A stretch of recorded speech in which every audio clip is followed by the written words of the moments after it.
Hello students, welcome to my YouTube channel as Classes.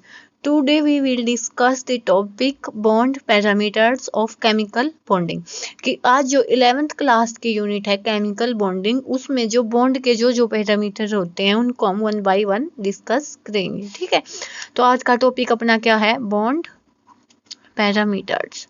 कि जो bond के parameters होते हैं उनको हम वन बाय वन डिस्कस करेंगे। तो जब भी बात बॉन्ड की आती है तो जो फर्स्ट पैरामीटर होता है अपना वो क्या होता है? Bond length. कि हम बॉन्ड लेंथ किसको बोलेंगे? ठीक है। सेकंड जो पॉइंट आता है वो अपना आता है कि बॉन्ड लेंथ से ही दो चीजें बन जाती हैं। एक तो क्या? कोवेलेंट रेडियस, एक क्या? अपनी वंडरवॉल रेडियस। ठीक है, उसके बाद आता है, ये तो अपना फर्स्ट सेकंड थर्ड, उसके बाद क्या आता है? Bond angle. कि जो बॉन्ड एंगल होता है वो क्या होता है? उसके बाद क्या आता है? Fifth, bond enthalpy. कि जो बॉन्ड होता है उसको तोड़ने में कितनी एनर्जी हमें देनी पड़े वो होता है। उसके बाद क्या होता है? सिक्स्थ क्या होता है? Bond order. उसके बाद क्या आती है कि सेवंथ हम बोल सकते हैं कि रेजोनेंस स्ट्रक्चर्स।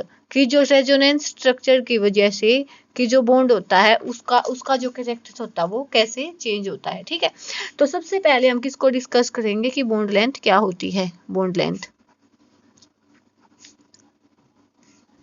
जैसे मैंने दो न्यूक्लियाई ली है, ये अपनी न्यूक्लियाई ए है, ये अपनी न्यूक्लियाई बी है। तो जो बॉन्ड लेंथ है हम किसको बोलेंगे? जो इन दोनों एटम्स की जो न्यूक्लियाई है उसके बीच का जो डिस्टेंस है उसको हम क्या बोलेंगे? Bond length. इसकी हम डेफिनेशन देना चाहें तो क्या दे सकते हैं? It is defined as the equilibrium distance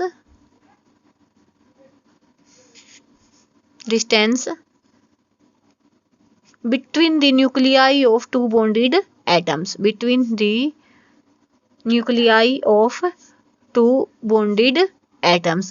कि जो दो बॉन्डेड एटम्स होते हैं उनकी न्यूक्लियाई के बीच में कितना डिस्टेंस होता है उसको हम क्या बोलते हैं? Bond length. This is called bond length. Second जो अपना पैरामीटर था क्या था? Covalent radius. कोवेलेंट रेडियस, ठीक है। मान लिया हमने क्या कि अपना ये H2 का कोई मोलिक्यूल है, एक H तो ये हो गया, एक H ये हो गया। तो उन दोनों की जो न्यूक्लियाई है उनके बीच का जो डिस्टेंस है इसके हाफ को हम क्या बोलेंगे? मान लिया मैंने इसकी, ये A है, ये H बी है, तो मैंने इसकी रेडियस को आर ए मान लिया, इसकी आर बी, तो इसको क्या बोलेंगे हम? R A plus R B by 2। ठीक है, तो इसकी हम डेफिनेशन देना चाहें तो क्या दे सकते हैं? It is defined as the half of the distance between two similar atoms joined by covalent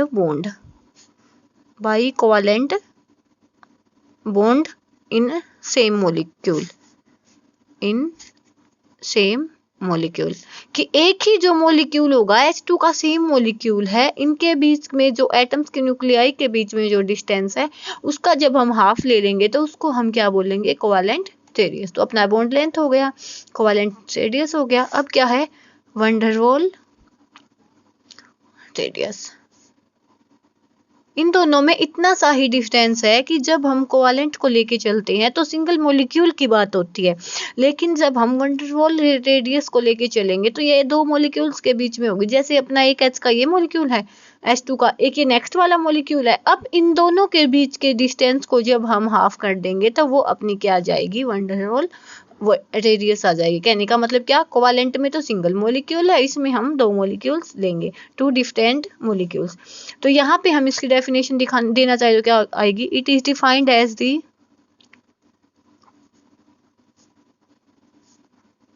the half of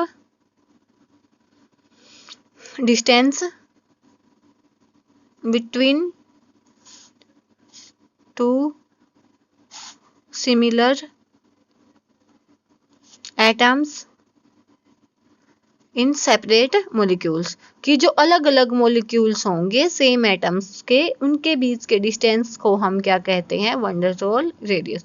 covalent में तो क्या था, सिंगल मोलिक्यूल है, इसमें क्या होगा, मोलिक्यूल मोर देन वन होगा। ठीक है, उसके बाद ये भी अपना हो गया उसके बाद आता अपना कि बॉन्ड एंगल क्या होता है। दो बॉन्ड्स के बीच के एंगल को हम क्या कहते हैं, बॉन्ड एंगल। कि जो भी अपना मोलिक्यूल बनता है, it is defined as the angle between the orbital containing bonding electron pair around the central atom. मान लिया हमने ये अपनी सेंट्रल एटम है, इसमें ये इसके बॉन्डिंग पेयर है, ये अपने बॉन्ड बन गए, इनके बीच के एंगल को, ये कितना था 104.5 डिग्री, इनको ही हम क्या कहते हैं, बॉन्ड एंगल कहते हैं।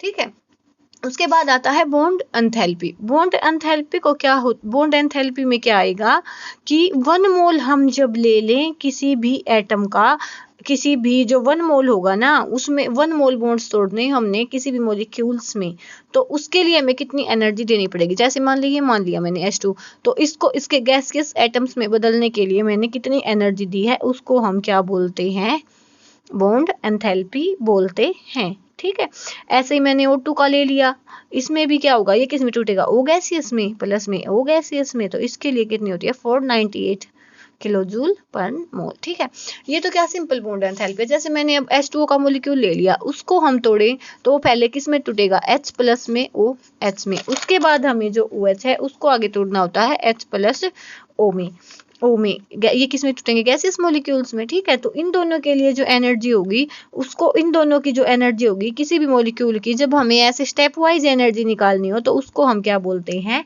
Average bond enthalpy. तो एवरेज बॉन्ड एंथैल्पी की क्या डेफिनेशन हो जाएगी, जो टोटल बॉन्ड डिसोसिएशन एंथैल्पी होती है डिवाइड बाय कितने बॉन्ड हमने तोड़े हैं। तो यहाँ से हमने टोटल बॉन्ड डिसोसिएशन एंथैल्पी, तो इन दोनों को जोड़ देंगे, साथ में क्या होगा कि जब इस कितने बॉन्ड टूटे हैं, 1 2, एक तो SOH का टूटा, एक ये वाला, 2 बॉन्ड टूटे, तो इसको हमने 2 से डिवाइड कर दिया। तो जो इसकी एवरेज मीन एनर्जी आएगी वो क्या आएगी, 464.5 किलो जूल पर मोल। ठीक है, तो अपनी ये भी डेफिनेशन हो गई बॉन्ड एंथैल्पी।